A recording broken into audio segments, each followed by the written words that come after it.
Banco Central disse que parou de subir a Selic em 13,75 e que deve continuar, né, nesse patamar alta por um tempo até realmente controlar a inflação. E como é que fica, na verdade, a correlação entre taxa de juros, DI, dólar e bolsa? Tá? É sobre isso que eu vou falar nesse vídeo aqui. Então, se você gosta desse tema, me acompanha aqui até o final. Antes de tudo, eu sou o André Hanna, e só para você saber, para você não ficar perdido aqui, eu tô com 2 canais no YouTube, é isso mesmo, essa loucura mesmo. Nesse aqui, né, que é o meu pessoal, é André Hanna, eu falo de trading, swing trade, e no canal Eu Também Invisto, eu tenho falado de investimentos, alocação, carteira, temas um pouco mais macro. Tá? São canais separados, porque são assuntos separados, tá? E de vez em quando eu faço menção a um ou outro canal, um outro vídeo, porque algumas vezes o conteúdo ele se sobrepõe. Tá? Então vamos lá. Tá? Para a gente explicar, na verdade, né, essa questão da relação, como é que fica, né, essa relação entre esses 3 ativos, a gente tem que entender, né, o contexto macro, cenário macro. Em que tipo de cenário a gente está e como é que os ativos reagem a esses cenários. Tá? Isso é bem importante. Tá? A primeira coisa, se você faz um estudo histórico e vê como é que se comporta, especialmente índice e câmbio nos ciclos de juros, tá? Você tem um comportamento muito padronizado, vamos dizer assim. É um comportamento que eu explico com bastante detalhe no meu curso de paridade de risco, lá no canal de investimentos, mas aqui eu vou tentar realmente trazer alguns insights importantes. Tá? Então, se você pega, por exemplo, né, acho que o ponto mais fácil de partida é tentar associar, pega o período desinflacionário, ou seja, com a inflação caindo, né, fazendo pico, de 2016, lá do comecinho de 2016, até 2020. Tá? Esse período em que a inflação no Brasil, se você entrar no site do Banco Central, você vai ver que a inflação só caiu, e a Selic, por consequência, a taxa de juros de curto prazo, não os DIs, mas a Selic, caiu também, né, acompanhando essa queda da inflação. A Selic foi permitida, teve espaço para ela cair por conta desse ambiente desinflacionário que a gente teve de 2016 até 2020. Nesse ambiente desinflacionário, em que a Selic, né, a taxa de juros de curto prazo, cai, o portfólio padrão dos fundos de investimentos, dos grandes players do mercado, tá, é comprado em bolsa, estruturalmente comprado em bolsa, essa varia se eles estão mais ou menos comprados, mas comprado em bolsa e comprado em câmbio, para fazer o hedge da carteira. Tá? Então, qual a posição durante o período desinflacionário, de 2016 até 2020? Vendido em juros, vendido em DI, aí depende do vértice, depende do... eu não vou entrar nesse mérito aqui, mas vendido em DI, comprado em bolsa e comprado em câmbio para poder balancear a carteira em termos de risco, tá? Para ele fazer o contrabalanceamento da carteira em termos de risco. Então a gente vai entender um pouco do porquê, um pouquinho para frente. Tá? De 2020 até para frente, a gente ficou num período ali em que a Selic, né, ficou estacionada ali em patamares históricos, em perto de 2%. E aí você pega um período ali de fevereiro, março de 21, até agora, semanas atrás, em que o Banco Central fez um ajuste de juros monstruoso, né? Você vê ali de juros de 2 para 13,75, né? Eu, particularmente, nunca tinha visto, nunca tinha vivenciado isso, a não ser ali, né, no meu começo de carreira, né, em que a gente viu ali Selic no começo de meta de inflação acima de 20, né? Perto de 1999. Tá, então teve esse ajuste. Por quê? Porque a inflação, o Banco Central olha a inflação, especialmente o brasileiro, tá? E a inflação subiu e o Banco Central foi obrigado a subir juros. Nesse período de alta de juros, nesse ciclo de alta de juros que durou de fevereiro, março de 21 até agora, essa semana, né, meados de setembro de 22, né, a posição estrutural era uma posição diferente. Tá? Era uma posição em que o mercado estava estruturalmente comprado em taxa de juros para poder pegar o ciclo de alta, e aí, de novo, não estou entrando no mérito de qual vértice, né? De se era curto, se era longo, isso é uma discussão que caberia, né, várias horas aqui. Tá? Mas estruturalmente a maior parte do mercado era comprado em taxa de juros, diferentemente do que ele era no ciclo anterior, que era vendido em juros. A posição em bolsa, eu vou fazer um adendo aqui entre posição estrutural e posição tática, mas isso estruturalmente, se você pega que o mercado continua estruturalmente comprado em bolsa, tá, inverte a polaridade do câmbio. Tá? O câmbio, durante essa fase de aumento de juros, a maior parte do mercado ficou vendido em câmbio. Então, comprado em juros, estruturalmente comprado em bolsa, mas uma posição menor em bolsa, e vendido em câmbio. Você vai entender por quê daqui a pouquinho. Tá? Eu falei que ia fazer um adendo entre posição estrutural e posição tática. Tá? Estruturalmente é o que a maior parte do mercado, né, de profissional quase sempre está ou mais ou menos comprado em bolsa. Tá? É difícil você falar que estruturalmente o mercado está vendido em bolsa. Tá? Mas taticamente, ou seja, pontualmente, em um período curto de tempo, a posição tática que o mercado profissional faz para ciclos de alta de Selic taticamente comprado em taxa de juros, tá? Porque para pegar o ciclo, tudo nasce na taxa de juros. Tá? Comprado em taxa de juros, vendido em bolsa e vendido em câmbio. Aí você fala, André, por quê? Quando você sobe juros, vou explicar primeiro na alta, tá? Depois eu explico na queda, que foi o período desinflacionário de 2016 a 2020. Quando você está subindo juros, você está voltando a encarecer o custo do dinheiro, o custo de oportunidade de você deixar o teu dinheiro parado rendendo CDI e você colocar ele para trabalhar em ativos de risco, seja comprando bolsa ou comprando dólar, não importa. Quando você aumenta o custo de oportunidade, quando você aumenta a taxa de juros, o custo de você manter uma posição comprada em índice e em dólar aumenta. Tanto que os contratos futuros, você vai ver, eles ficam precificados muito mais acima do que os contratos à vista quando sobe os juros. Quando sobe a Selic, aqui é o contrato futuro, aqui é o à vista. Quando a Selic está baixa, essa diferença é menor. Quando a Selic está alta, essa diferença aumenta. A diferença entre o contrato futuro e o à vista. E quando você compra o contrato futuro. Você fala, André, mas eu posso fazer uma posição no à vista. Sim, só que no à vista você gasta dinheiro, você consome caixa. Esse caixa poderia estar aplicado no CDI. Ou seja, em termos, é a mesma coisa. Vamos dizer, pode ter uma arbitragenzinha ali, né? Mas é quase a mesma coisa. Você se você comprar à vista, você está tirando o teu dinheiro, né?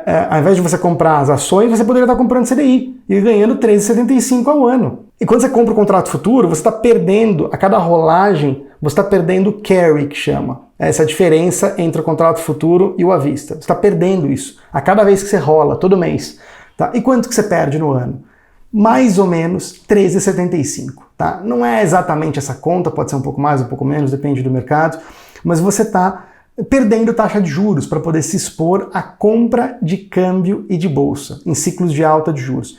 Por isso que o mercado, tá, aí depende muito do timing, tem uma operação, a gente vai ver um pouco mais para frente, chama Relative Value, né, o valor relativo, que dependendo do timing, né, quando o mercado começa no ciclo de alta de juros, o mercado taticamente, não estruturalmente, ele vira vendido em bolsa e vendido em câmbio. Tá? E comprado em juros. Essa é a posição tática dos portfólios, é meio que padrão, é meio que, vamos dizer, o metajogo de como um institucional, de como uma asset pensa no Brasil em termos de ciclo de juros. Tá? E eu falei que ia explicar também, em 2016, quando a Selic caindo, né, por conta do período desinflacionário, a inflação permitiu que a Selic caísse. Por que estruturalmente e taticamente também as pessoas compram bolsa e compram dólar? Você tem N mecanismos, né, N canais de transmissão, esse aqui é o nome, né? Eu explico isso, né, no meu curso de paridade e risco lá no canal de investimentos, eu também invisto, com detalhe, aqui eu vou tentar passar uma linha geral. Você tem alguns pontos para a bolsa. Quanto menos juros, mais atividade econômica à frente você vai ter, porque você tem um ambiente mais estimulativo, de mais investimento e por aí vai. Tem vários canais. O outro canal é o canal da comparação, né? Você fala, eu vou aplicar a 13, né, no CDI, mas o CDI agora está 6, está 2, eu vou correr mais risco, eu vou para a bolsa. Eu acho questionável, mas assim, o mercado olha, né, bastante essa comparação relativa entre quanto dá a renda fixa e quanto dá a bolsa, para poder fazer apostas também. Né? Você tem também o canal da taxa de desconto, que bolsa nada mais é do que um fluxo presente do que você vai receber de dividendo, de crescimento, de lucro, né, das empresas, descontado a um valor presente, descontado a uma taxa de juros. Se a taxa de juros cai, né, o valor presente desse desconto, desse fluxo de caixa futuro aumenta, vale mais hoje. Então, em teoria, em ciclos de queda de juro, você tem que ter uma reprecificação da bolsa para cima, tá? Por conta de uma melhora na taxa de desconto. Você tem vários canais de transmissão. E você também tem o carry. Quanto menos juros, né, enquanto a Selic estava caindo, tá, o contrato futuro está sendo precificado mais perto do à vista e está mais barato você comprar dólar e bolsa. Está mais barato você carregar uma compra de bolsa, por exemplo. No câmbio tem N fatores. Também, assim como na bolsa, vários canais de transmissão dos juros para o câmbio. Aqui eu estou tentando só falei alguns de bolsa e vou falar do carry de câmbio também. Tá? Quando você faz os juros, né, que nem na época da Dilma, cair de 14 e pouco para 2, você barateia a aposta na compra no dólar. Você barateia, né, ficar comprado em dólar. Por quê? Antes custava o carry 14, na época da Dilma, 14,5 para ficar comprado em câmbio por ano. Por quê? Se você pegasse o dinheiro que você tinha e aplicasse na Selic, você ganhava 14,5% no ano, com certeza. Para você ficar comprado em câmbio, você tinha que acreditar, por algum motivo, que o câmbio subiria mais do que a Selic, mais do que 14,5%. Isso não faz sentido. Quando você barateia a Selic, o carry diminui. O carrego de apostar contra o câmbio diminui muito. Uma coisa é você ter que ganhar 14,5% de alta no câmbio para ganhar dinheiro comprado em câmbio vis-à-vis o que você poderia ter posto na renda fixa. A outra é com a Selic a 2. Com a Selic a 2 custa só 2. O câmbio só precisa subir 2 no ano para poder ter valido a pena ter comprado o câmbio e não ficado na renda fixa. Barateia o carry, você facilita o mercado apostar contra o dólar, manter uma posição comprada em dólar para contrabalancear a carteira comprada em ações. Então, só para resumir aqui, durante ciclos de queda da Selic, o mercado é estruturalmente comprado em câmbio, comprado em bolsa e vendido em taxa de juros. Durante ciclos de alta da Selic, tudo nasce nos juros. Primeiro, o mercado é comprado, tomado em taxa de juros e taticamente vendido em bolsa e vendido em câmbio por conta do mecanismo do carry. Ah, André, então tá bom. Então agora, tá, o Banco Central falou que parou de subir juros, ele vai necessariamente cortar agora? Entra numa discussão gigantesca. Assim. Pode ser, existe um risco baixo, mas existe um risco dele ter uma nova enxergar uma nova pernada de alta em função de duas coisas. Incerteza sobre a eleição desse ano, a gente não sabe qual que é o arcabouço fiscal que vai ser implantado no próximo governo, isso poderia ter uma nova pernada de juros para cima, e, especialmente, o quanto o Banco Central americano vai subir os juros lá fora para conter a inflação deles. Isso pode impactar aqui via diferencial de prêmio de risco entre Brasil e Estados Unidos. Tá? Mas é isso, é tema para outro vídeo, um tema um pouco mais complexo aqui. Pressupondo que o Banco Central não vai mais subir os juros, o próximo ciclo seria de queda dos juros. Então, fiz aqui esse vídeo para falar, tá bom, como é que vai ficar de novo a posição estrutural e tática do mercado a partir desse eventual pico de Selic e eventual início de um novo ciclo de queda que só dá previsto para daqui a alguns meses, alguns trimestres, na verdade, no Brasil. Tá? O mercado vai voltar, tá, a estruturalmente ficar vendido em taxa de juros, comprado em bolsa e comprado em dólar para balancear a carteira. Aí você fala, André, tá bom.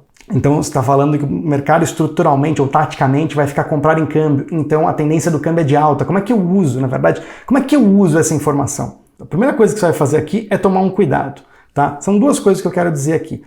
Isso que eu falei aqui é uma posição combinada que o mercado faz, chama Relative Value, o valor relativo. Então você vai procurar na internet, você provavelmente não vai achar, porque isso é coisa mais empírica do que teórica, tá? É de dia a dia de mercado, mas tudo bem. Dá para tentar. E é o seguinte, uma perna está amarrada com a outra. Tá? Quando está comprado em bolsa e comprado em câmbio, uma fala com a outra, uma ajuda a contrabalancear a outra. Tá? E especialmente porque você também está vendido em juros. Às vezes você está perdendo numa perna e ganhando em outra. A ideia é ganhar no valor relativo dessa operação, desse tripé, desses três mercados junto. Tá? E esse, de novo, eu aconselho você não fazer isso agora, é uma aplicação, é uma coisa um pouco mais complexa, exige margem, por aí vai, mas existe, e o mercado institucional faz isso. Tá? Então, fazendo esse disclaimer, que não adianta você olhar uma perna em isolado, o André falou então que agora é para ficar comprado em bolsa, olhar a bolsa em isolado, o André falou que agora o mercado está com posição estrutural comprado em bolsa e comprado em câmbio, então tá bom, então eu vou comprar câmbio aqui também. Isso pode dar certo, mas pode dar errado, porque na verdade o que importa nessa operação são as três, é o tripé. Se você olhar cada perna em isolado, você pode ter sorte, mas toma cuidado com isso. Esse é o primeiro disclaimer. Cuidado. Tá? O menor cuidado que você tem que ter é com a cabeça de queda nos juros, que provavelmente a gente vai iniciar um ciclo de queda nos próximos trimestres. Tudo nasce aí. O mercado começou já, verdade, já migrou, já falo isso há algum tempo no meu canal de investimentos. O mercado está migrando para uma posição estrutural vendida em DI, em taxa de juros. E aos poucos vai migrar para essa posição comprada em dólar e comprada em bolsa e comprada em dólar para poder ser o hedge da carteira de bolsa, ok? Tá? André, tá bom, beleza, entendi que é uma posição de valor relativo e que eu não devo olhar as pernas isoladas, mas como é que eu, trader de intraday, tá, que opera ali meus mini contratinhos, me aproveito dessa situação? Então, a ideia de ter gravado esse vídeo, na verdade, foi que muita gente, e acho que de maneira correta, olha correlação entre ativos. Tá? Muita gente, por exemplo, olhava no passado, até olha também, para operar índice, acaba olhando o S&P. Né? E você vê que a correlação ela quebra, eventualmente, assim como tem quebrado nos últimos tempos. Você tem S&P caindo e bolsa aqui subindo. Tá? Isso é pauta para outros vídeos, porque isso acontece. Mas você tem também um operacional muito comum e coerente, que é olhar a taxa de juros para poder operar câmbio. O problema é que a correlação varia. E a origem da mudança dessa correlação é justamente nesse tipo de conversa que eu procurei ter com você nesse vídeo aqui, tá? Foi justamente para você entender que, olha, em algum momento a DI e dólar se comportam de um jeito, em outro momento DI e dólar se comportam de outra forma. Então, assim, não é que o mercado mudou, o mercado ficou difícil. Não, mudou o cenário do mercado, porque mudou o ciclo de juros, mas não mudou a estrutura do mercado. Foi para esse tipo de reflexão que eu fiz esse vídeo, dei toda essa volta aqui para explicar como que, né, ciclo de juros impacta nos ativos e como é que você pode, de uma forma pelo menos sutil, né, incorporar isso no seu operacional e pelo menos também não fazer besteira se você olha uma outra âncora, um outro ativo para poder operar câmbio, saber que, olha, peraí, às vezes não é uma mudança estrutural, o mercado ficou mais difícil, ficou mais complexo, não, é uma mudança de cenário. E você tem que se adequar a essa mudança de cenário. Espero que você tenha gostado desse vídeo, também faltou dizer aqui, se gostou, para mim é muito importante que você dê um like, né, nele, né? Isso faz o YouTube entender que você realmente gostou e mostrar para mais pessoas. Se inscrever no canal, é um canal que está começando, é um canal pequeno ainda, para mim é muito importante que você se inscreva. E também para você é importante, se você gosta desse conteúdo, de você não perder nenhuma atualização futura, tá? E lembrando, esse aqui é o canal de trading e também tem um outro, eu também invisto, que eu falo sobre investimentos. Muitas vezes, esses temas macros, se você gosta, eu falo com mais frequência lá do que aqui também. Não deixa de conhecer o canal lá também.